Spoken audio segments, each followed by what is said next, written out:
வெளியில் எங்கேயாச்சும் போகலாம், ஒரு ட்ரிப்பு பிளான் பண்ணலாம், கொஞ்சம் டைம் பாஸ் பண்ணிட்டு வரலாம், மைண்டு கொஞ்சம் ரிலாக்ஸாக இருக்கும் அப்படின்னு சொல்லி ஒரு டூரிஸ்ட் பிளேஸ்க்கு போன பெஸ்ட் ஃப்ரெண்ட்ஸுக்கு என்ன நடந்துச்சு? நம்மளுடைய நாட்டில் நம்ம எங்கே வேணால் போகலாம், எந்த நேரம் வேணாலும் போகலாம். அதுக்கான உரிமையும் சுதந்திரமும் பார்த்திங்கன்னா நம்மளுக்கு இருக்குது. ஆனால் அப்படி போகிற எல்லா இடத்துலையுமே சேஃப்டி இருக்குமா அப்படின்னு கேட்டிங்கன்னா தெரியாது. பொதுவாகவே ஆள் நடமாட்டம் இல்லாத ஒரு இடத்துல நைட்டு நேரம் தான் பார்த்திங்கன்னா பல தப்புகள் நடக்கும் அப்படின்ற மாதிரி சொல்லுவாங்க. ஆனால் இன்றைக்கி நம்ம பார்க்க போகிற இந்த கேஸ் பார்த்திங்கன்னா கொலைகாரன் பட்ட பகலில் அதுவும் பப்ளிக்கான ஒரு பிளேஸில் வச்சு தான் இந்த கொலையை பண்ணியிருக்கான்.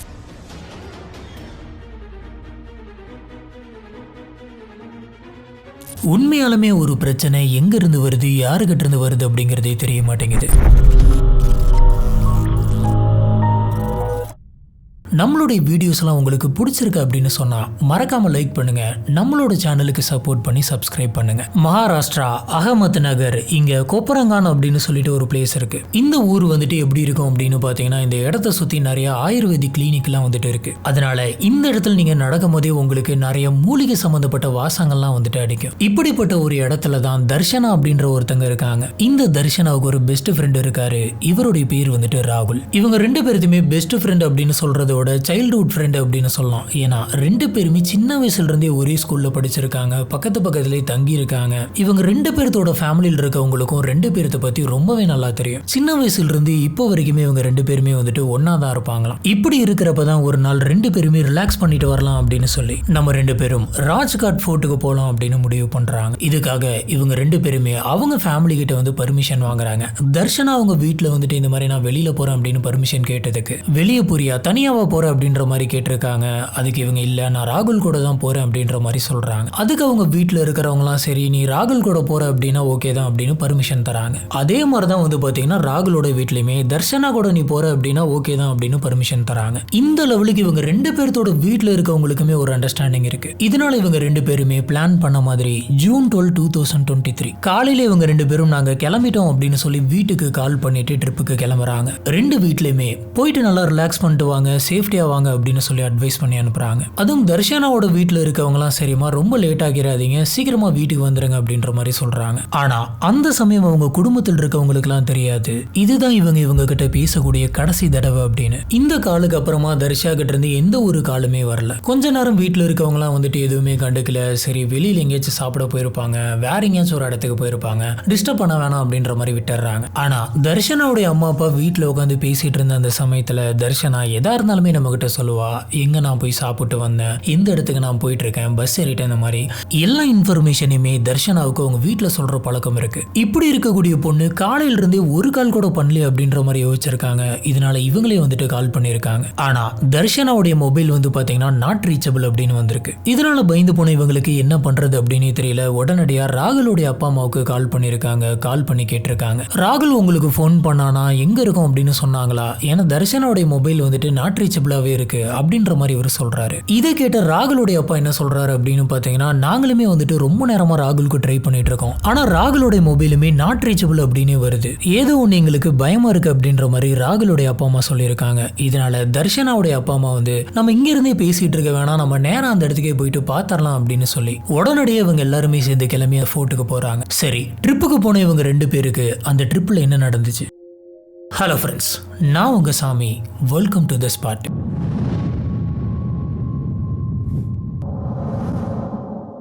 இதுக்கப்புறம் என்னாச்சு அப்படிங்கிறத பார்க்கறதுக்கு முன்னாடி இவங்க ரெண்டு பேர்த்தோட பேக்ரவுண்ட் என்ன அப்படின்றத பார்க்கலாம். தர்ஷனாவுடைய அப்பா பார்த்தீங்கன்னா ஒரு சுகர் கேன் மில்ல டிரைவிங் யூனிட்ல டிரைவரா வேலை பார்த்துட்டு இருக்காரு. அம்மா ஹோம் மேக்கர். இவங்க லோவர் மிடில் கிளாஸ். இவங்களோட ஃபேமிலியை ரொம்ப சிக்கனமா தான் நடத்திட்டு இருக்காங்க. சின்ன வயசுல இருந்தே தர்ஷனாவுக்கு குடும்ப கஷ்டம்னா என்ன அப்படிங்கிறது ரொம்ப நல்லாவே தெரியும். தர்ஷனாவுடைய அப்பா பார்த்தீங்கன்னா வீட்டில் என்ன கஷ்டம் இருந்தாலும் பொண்ணை நல்லபடியா படிக்க வச்சிடணும் அப்படின்ற ஒரு எண்ணம் இருக்கிறவர். இதனால ரொம்பவே கஷ்டப்பட்டு வேலை பார்த்து காசெல்லாம் மிச்சம் பண்ணி தான் தர்ஷனாவை படிக்க வைக்கிறாங்க. தர்ஷனா அவங்களுடைய எம்எஸ்சியை பூனேல இருக்கக்கூடிய ஒரு யூனிவர்சிட்டியில பண்ணாங்க. இவங்களுடைய லட்சியம் என்ன அப்படின்னு கேட்டீங்கன்னா ஒரு கவர்மெண்ட் ஜாப்ல பிளேஸ் ஆகணும் அப்படிங்கிறது தான். அதனால இவங்க எல்லா டைமுமே எம்பிஎஸ்சி எக்ஸாமுக்கு ப்ரிப்பேர் பண்ணிட்டே தான் இருப்பாங்களாம். எம்பிஎஸ்சினா என்ன அப்படின்னு பாத்தீங்கன்னா இங்க டிஎன்பிஎஸ்சி இருக்கு பாத்தீங்களா, அதே மாதிரியான ஒரு exam. Maharashtra public service commission. Darshana இந்த எக்ஸாம் மட்டும் கிடையாது, இருக்கிற எல்லா எக்ஸாமையுமே போயிட்டு அட்டென்ட் பண்ணுவாங்க. ஒவ்வொரு எக்ஸாம் வரும்போதும் தர்ஷனா வந்துட்டு நம்ம நல்ல மார்க் வாங்குவோமா அப்படின்னு சொல்லி ரொம்ப ரொம்ப பயப்படுவாங்க. ஆனா அந்த பயம் வந்து பாத்தீங்கன்னா அவங்க வீட்டுல இருக்கக்கூடிய அவங்க அப்பா அம்மாவுக்கு கிடையாது. காரணம் என்னன்னா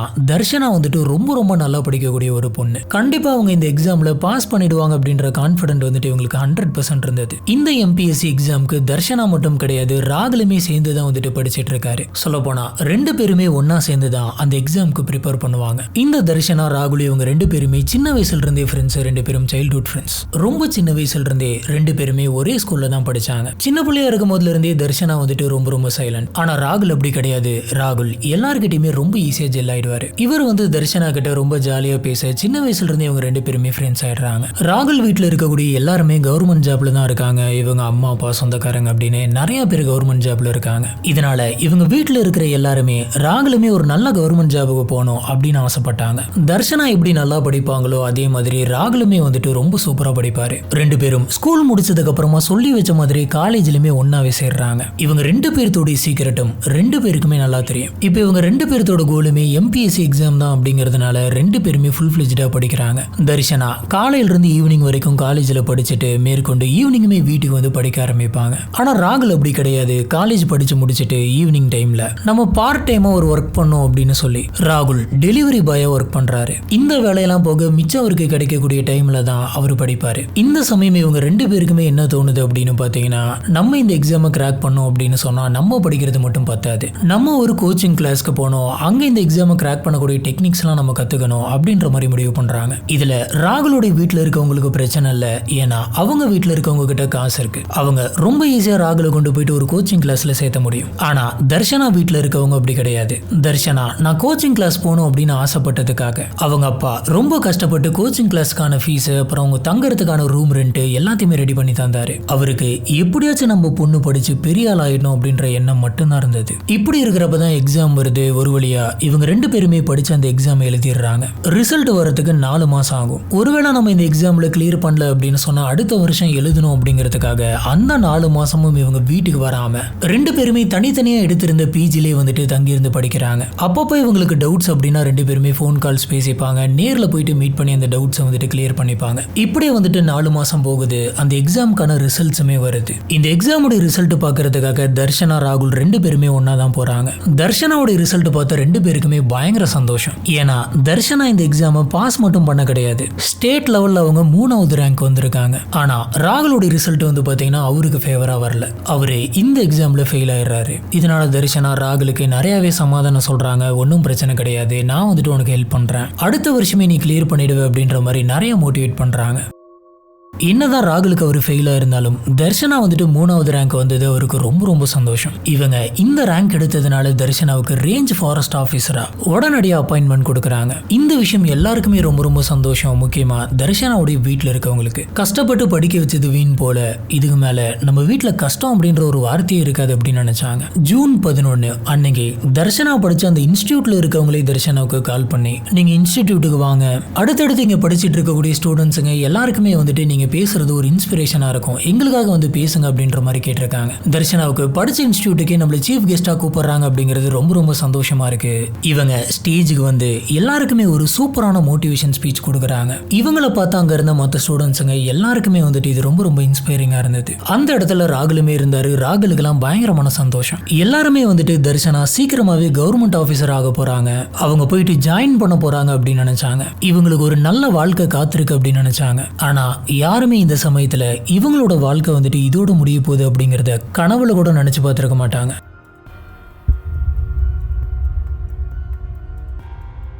இப்போ ராகுலுக்கு வந்துட்டு ஒரு ட்ரிப்பு போகலாம் அப்படின்னு தோணுது. நம்ம ராஜ்கோட் ஃபோர்ட் போகலாம் அப்படின்ற மாதிரி இவர் யோசிக்கிறாரு. இதை போயிட்டு இவர் தர்ஷனா கிட்ட சொல்லியிருக்காரு. இவ்வளவு நாளாக நம்ம ரொம்ப கஷ்டப்பட்டு படிச்சுட்டு இருந்தோம். இப்போ ரிசல்ட் வந்துருச்சு, நீ ஸ்பீச் கொடுத்துருக்க, இந்த விஷயத்த நம்ம செலிப்ரேட் பண்ணணும், கொஞ்சம் நம்மளுக்கு மைண்ட் டைவர்ஷனா, மைண்ட் ஃப்ரீயா எங்கேயாச்சும் போயிட்டு வரலாம் அப்படின்னு சொல்லி இவர் இந்த பிளானை சொல்றாரு. இந்த பிளானை கேட்ட உடனே தர்ஷனாவுக்குமே இது ஒரு சூப்பர் பிளானா இருக்கும் அப்படின்ற மாதிரி தோணுது. அவங்க என்ன யோசிக்கிறாங்க அப்படின்னு பாத்தீங்கன்னா, ராகுலுமே இவ்வளவு கஷ்டப்பட்டு படிச்சான், ஆனா எக்ஸாம்ல கிளியர் பண்ணல, அதனால ஒரு டிப்ரெஷன் இருக்கலாம், வெளியில போயிட்டு வந்தோம் அப்படின்னு சொன்னா ராகுலுக்குமே ரெஃப்ரெஷ்ஷா இருக்கும் அப்படின்னு சொல்லி தர்ஷனா இது ஒரு சூப்பரான ஐடியா, நம்ம ரெண்டு பேருமே உடனடியாக வீட்டில் கேட்டு கன்ஃபார்ம் பண்ணிடலாம் அப்படின்னு சொல்லி வீட்டுக்கு கால் பண்ணி பேசியிருக்காங்க. இதுதான் இந்த கேஸோடைய ஆரம்பத்தில் நம்ம பார்த்தது. இவங்க ரெண்டு பேருக்குமே வீட்டில் பர்மிஷன் கிடைக்க இவங்க ரெண்டு பேரும் அன்னைக்கு நைட் வந்துட்டு ஸ்டே பண்றதுக்காக ஒரு ஹோட்டல் போயிருக்காங்க. அங்க ஸ்டே பண்ணி ரிலாக்ஸ் பண்றாங்க. நெக்ஸ்ட் டே, அதாவது ஜூன் 12, 2023 இப்படி இவங்க வீட்டுக்கு இன்ஃபார்ம் பண்ணிட்டு கிளம்புனதுக்கு அப்புறமா தான் தர்ஷனாவை பத்தி ராகுலை பத்தின எந்த ஒரு தகவலுமே உங்களுக்கு கிடைக்கல. இப்ப இவங்க ரெண்டு பேர்த்தோட ஃபேமிலியுமே இவங்களை தேடுறதுக்காக அந்த ஃபோர்ட்டுக்கே போறாங்க.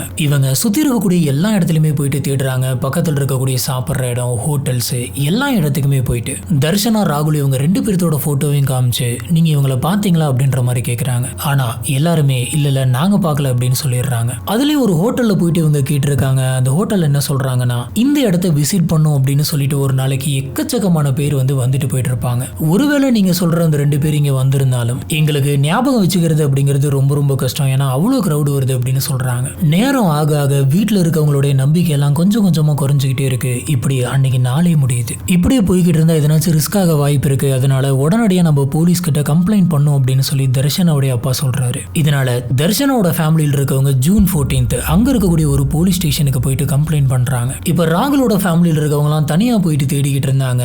அவங்க இதுக்கு அடுத்த நாள், அதாவது ஜூன் 15 வந்துட்டு அங்க இருக்கக்கூடிய இன்னொரு போலீஸ் ஸ்டேஷனுக்கு போயிட்டு கம்ப்ளைண்ட் பண்றாங்க. இப்ப இவங்க கிட்ட டீடைல்ஸ் வாங்கிக்கிட்ட போலீஸ் ஆபீசர் வந்துட்டு இவங்க ரெண்டு பேரும் மிஸ்ஸிங் அப்படின்னு சொல்லிட்டு எஃப்ஐஆர் போடுறாங்க. போலீஸ் ஆபீசர்ஸ் இந்த கேஸை ஸ்டார்ட் பண்றாங்க. இவங்களை கண்டுபிடிக்கிறதுக்காக பல இடங்கள்ல போயிட்டு இன்வெஸ்டிகேட் பண்றாங்க. ஆனா ஆபீசர்ஸ்க்கு பெருசா எந்த ஒரு தகவலுமே கிடைக்கல. ஆனா அந்த 3 நாள் கழிச்சு போலீஸ் ஸ்டேஷனுக்கு ஒரு அன்னோன் நம்பர்ல இருந்து ஒரு கால் வருது. போலீஸ் ஆபீசர்ஸ்க்கு இந்த கால் வந்தது ஜூன் 18. இந்த கால்ல பேசின நபர் ராஜ்காட் ஃபோர்ட்டில் இங்க வித்தியாசமா ஏதோ ஒண்ணு கிடக்குது அப்படின்னு சொல்றாரு. அதுவும் போக இங்க ரொம்பவே மோசமான ஸ்மெல் அடிக்குது, எனக்கு என்னமோ அது ஒரு சடலமா இருக்கும் அப்படின்னு தோணுது, சீக்கிரமா வாங்க அப்படின்ற மாதிரி கூப்பிடுறாரு. இந்த நியூஸ் கிடைச்ச உடனே அந்த போலீஸ் லிமிட்ல இருந்தவங்க வேக வேகமா அந்த இடத்துக்கு வராங்க.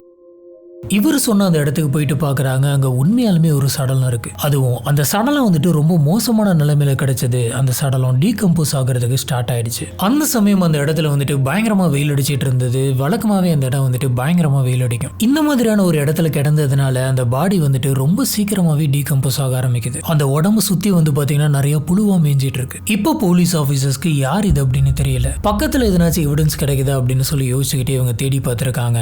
இப்படி பார்த்ததுல அந்த இடத்துல ஒயிட் ஷூ கிடைச்சிருக்கு, பேக் கிடைச்சிருக்கு, கண்ணாடி கிடைச்சிருக்கு, கூடவே ஒரு மொபைல் போனும் கிடைச்சிருக்கு. போலீஸ் ஆபீசர்ஸ் இது எல்லாத்தையுமே வந்துட்டு கலெக்ட் பண்ணிக்கிறாங்க. இவங்களுக்கு கிடைச்ச அந்த மொபைல் போனை வந்துட்டு ஆன் பண்ண முடியல, அது ரொம்ப மோசமான நிலைமையில் இருந்தது. இப்ப அந்த லிமிட்ல இருந்த போலீஸ் ஆபீசர்ஸ் இந்த உடம்பு வந்துட்டு பிரேத பரிசோதனை பண்றதுக்காக அனுப்பி வைக்கிறாங்க. கூடவே சுத்தி இருக்கக்கூடிய எல்லா ஸ்டேஷன்லயுமே வந்துட்டு இந்த மாதிரி ஒரு பொண்ணுடைய சடலம் கிடைச்சிருக்கு, உங்க ஸ்டேஷன்ல எதனாச்சும் மிஸ்ஸிங் பர்சன் கம்ப்ளைண்ட் வந்துட்டு பொண்ணு சம்பந்தப்பட்ட எதனாச்சும் வந்திருக்கா அப்படின்ற மாதிரி கேட்கறாங்க. இப்ப இந்த இன்ஃபர்மேஷன் வாங்கின மற்ற ஸ்டேஷன்ல இருக்கவங்க எல்லாருமே அவங்க கிட்ட இருக்கக்கூடிய மிஸ்ஸிங் பர்சன் கம்ப்ளைண்ட் எடுத்து செக் பண்ணி பார்க்கறாங்க. அவங்க பல விஷயத்தை ஃபில்டர் பண்ணி தேடுறாங்க. சடலமா கிடைச்சது வந்துட்டு ஒரு பொண்ணு, அந்த பொண்ணுக்கு இந்த வயசுக்குள்ள தான் இருக்கணும், அந்த பொண்ணுடைய ஹேர் கலர் வந்துட்டு இது அப்படின்னு எல்லா டீட்டெயிலுமே கொடுக்குறாங்க. இப்ப ராஜ்காட் போலீஸ் ஸ்டேஷன்ல இருந்தவங்க மிஸ்ஸிங் பர்சன் கம்ப்ளைண்ட்லாம் தேடிக்கிட்டு இருந்த அந்த சமயத்துல இவங்க சொல்லியிருக்க சடலத்தோட டீட்டெயில்ஸோட தர்ஷனாவோட டீட்டெயில்ஸ் வந்துட்டு மேட்ச் ஆகிற மாதிரி தெரிஞ்சிருக்கு. எதுக்கும் இது ஒரு தடவை கன்ஃபார்ம் பண்ணிக்கலாம் அப்படின்னு சொல்லி போலீஸ் ஆபீசர்ஸ் இமீடியட்டா தர்ஷனாவோட வீட்டுக்கு கால் பண்றாங்க. வீட்டுக்கு கால் பண்ணி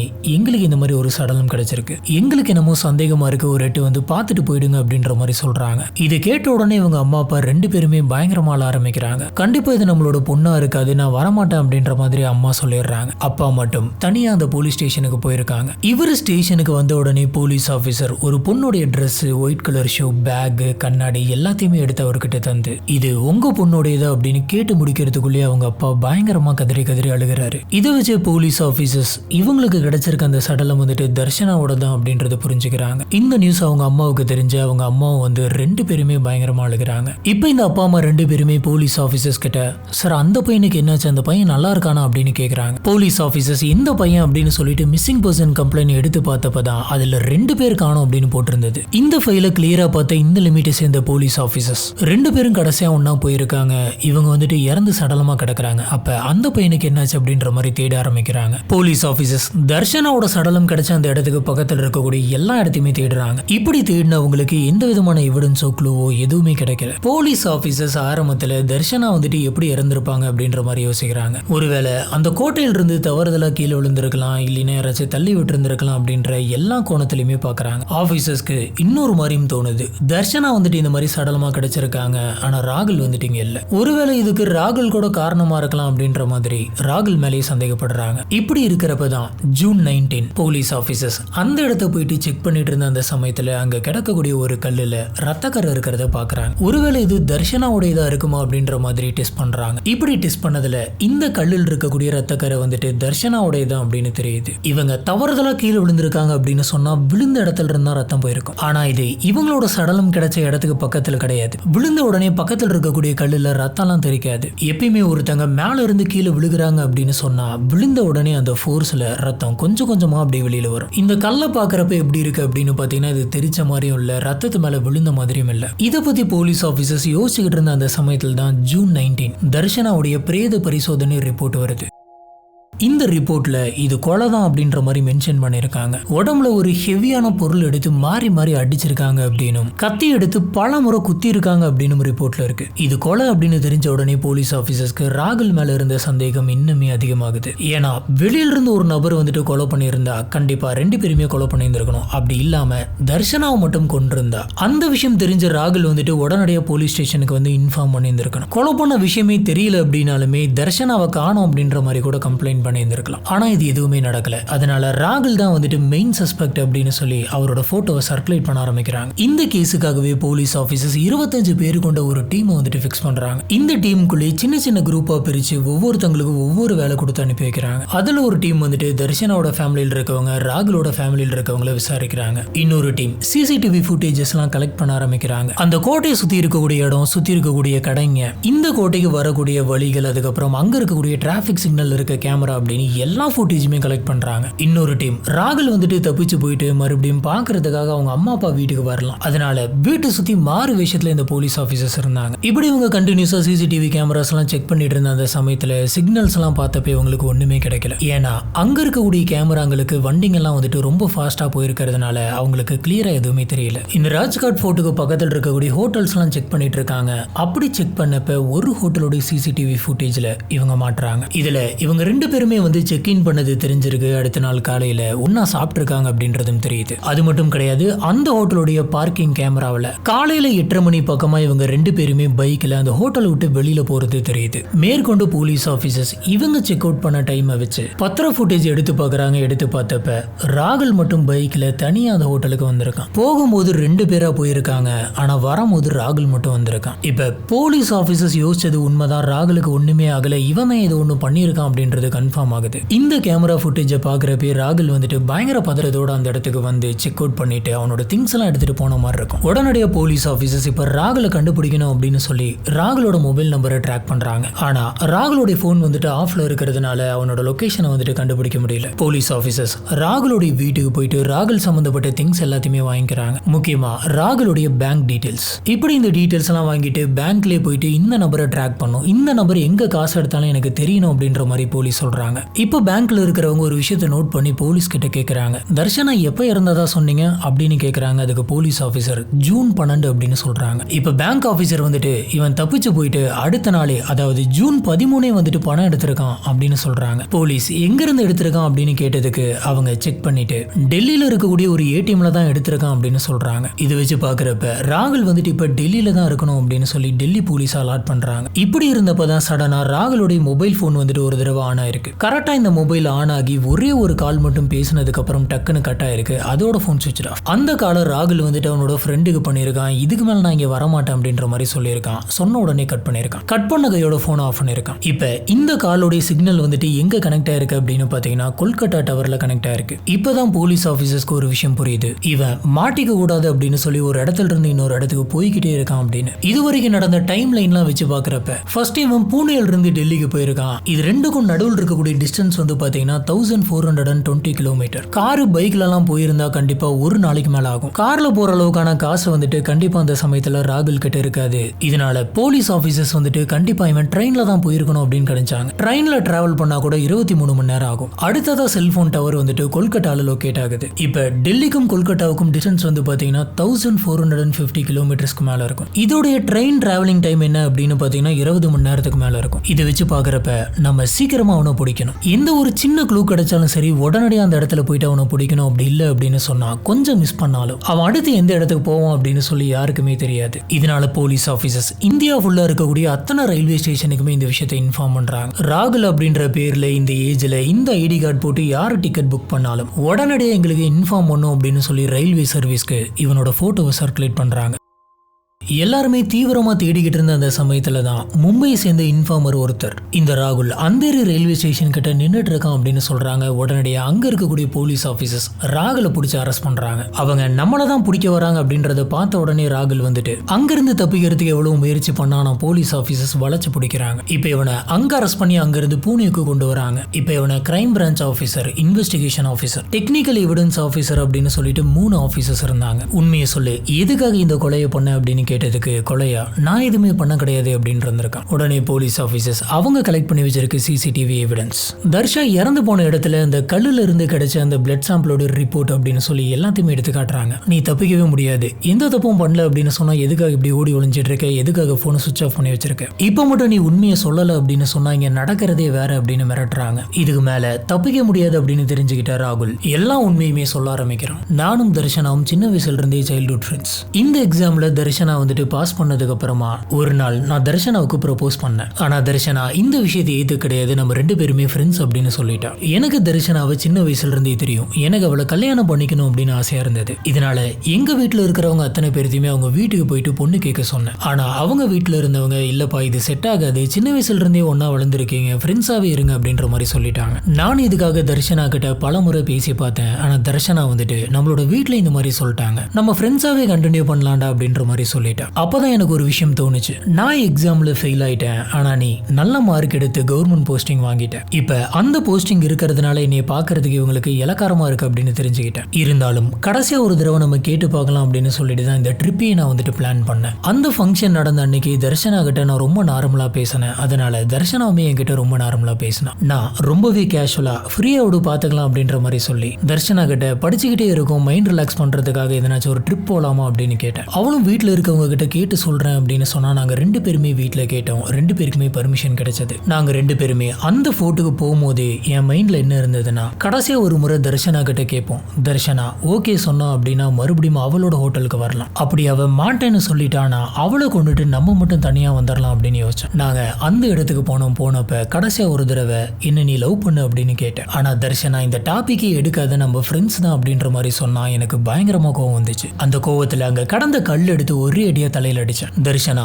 வலி தாங்க முடியாம துடிச்சுக்கிட்டு இருந்தா. என்னோட ஆத்திரம் அதோட அடங்கல. அதான் நான் கொண்டு வந்த கத்தி எடுத்து சரமாரியா குத்துனேன். தர்ஷனா ஒரு கட்டத்துல இறந்துட்டா. அவள் அங்கேயே தூக்கி போட்டு அவளோட பேக்கையுமே தூக்கி போட்டேன். அவளுடைய மொபைல் போன் எடுத்து சுவிட்ச் ஆஃப் பண்ணிட்டு அந்த மொபைலுமே தூக்கி விசிறிட்டேன். அதுக்கப்புறம் நான் மட்டும் பைக் எடுத்துட்டு வந்து செக் அவுட் பண்ணிட்டு கிளம்பிட்டேன் அப்படின்னு சொல்றான். போலீஸ் ஆபீசர்ஸ் ராகுல் சொல்ற எல்லாத்தையுமே வந்துட்டு எழுதிக்கிறாங்க, ரெக்கார்ட் பண்ணிக்கிறாங்க, சார்ஜ் ஷீட் ஃபைல் பண்றாங்க. இந்த கேஸ் இப்போ வரைக்குமே கோர்ட்ல போயிட்டு தான் இருக்கு, இன்னுமே தீர்ப்பு வரல. இவன் தான் இந்த கொலையை பண்ணியிருக்கான், அதுவும் கொடூரமா கத்தியால குத்தி கொண்டிருக்கான் அப்படின்ற விஷயத்த தர்ஷனாவோட வீட்டுல இருக்கிறவங்க ராகுலோட வீட்டுல இருக்கவங்க கேள்விப்பட்ட உடனே அவங்களுக்கு பயங்கரமான ஷாக். அதுவும் சின்ன வயசுல இருந்து கூடவே இருந்த, பக்கத்திலேயே தங்கி இருந்த, ஒன்னா ஸ்கூல் படிச்ச, ஒன்னா காலேஜ் படிச்ச, ஒன்னா கோச்சிங் கிளாஸ் படிச்ச, சைல்ட்ஹுட்ல இருந்து இருக்கக்கூடிய ஒரு ஃப்ரெண்டை வந்துட்டு கொலை பண்ணியிருக்கான். தர்ஷனாவுடைய வீட்டுல இருந்து அவங்க அப்பா அம்மா வந்துட்டு இந்த வேலை கிடைச்சதுக்கு ரொம்ப ரொம்ப சந்தோஷப்பட்டாங்க. ஆனா அந்த சந்தோஷம் வந்துட்டு அவங்களுக்கு ஒரு வாரம் கூட நீடிக்கல. ஆயுசு முழுக்க நினைச்சு கஷ்டப்படுற மாதிரியான ஒரு வேதனையை கொடுத்திருக்கான்.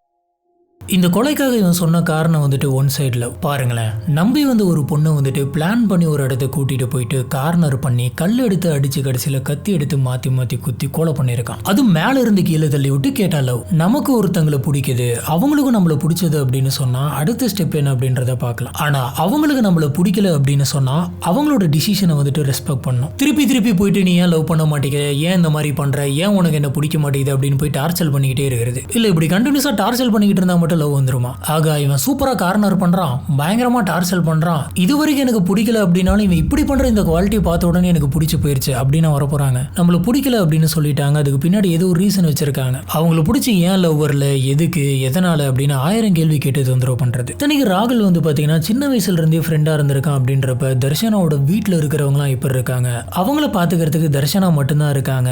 இந்த வேலையினால அவங்களோட குடும்பம் எந்த லெவலுக்கு டெவலப் ஆகும் அப்படின்ற எந்த எண்ணமே இல்லை. மண்டை ஃபுல்லா பாத்தீங்கன்னா மூளைக்கு பதில் சுயநலம் தான் இருக்கு. பொதுவாக நம்ம ஒன்று சொல்லுவோம், ஸ்ட்ரேஞ்சர்ஸை நம்பாதீங்க, முன்ன பின்ன தெரியாதவங்களோட வெளியில போகாதீங்க, எப்பயுமே சேஃப்டியா இருங்க, இந்த மாதிரிலாம். அதே மாதிரி தனியா வெளியில போறீங்களா, எங்க இருக்கீங்க அப்படின்றத வீட்டில் இருக்கவங்களுக்கு இன்ஃபார்ம் பண்ணுங்க, இந்த மாதிரி பல விஷயங்கள் சொல்லுவோம். ஆனா இன்னைக்கு கேஸை பாக்குறப்ப தர்ஷனா அது எல்லாத்தையுமே பண்ணியிருக்காங்க. சொல்லப்போனா அவங்க வீட்டில் இருக்கிறவங்களே இவனை நம்பி அனுப்பி வச்சிருக்காங்க, இவ்வளோ ட்ரஸ்ட் கொடுத்துருக்காங்க. ஆனா இவன் எல்லாத்தையுமே உடைச்சிட்டான். அப்ப யாரை தான் நம்புறது? இன்னைக்கு கேஸை பத்தி உங்களுக்கு என்ன தோணுது அப்படிங்கறத கீழே இருக்கக்கூடிய கமெண்ட் பாக்ஸ்ல மறக்காம ஸ்பாட் பண்ணுங்க. நம்ம அங்க வச்சு இதை பத்தி டிஸ்கஸ் பண்ணுவோம். நம்மளோட வீடியோஸ் எல்லாம் உங்களுக்கு பிடிச்சிருக்கு அப்படின்னு சொன்னா மறக்காம லைக் பண்ணுங்க, நம்மளோட சேனலை சப்போர்ட் பண்ணி சப்ஸ்கிரைப் பண்ணுங்க.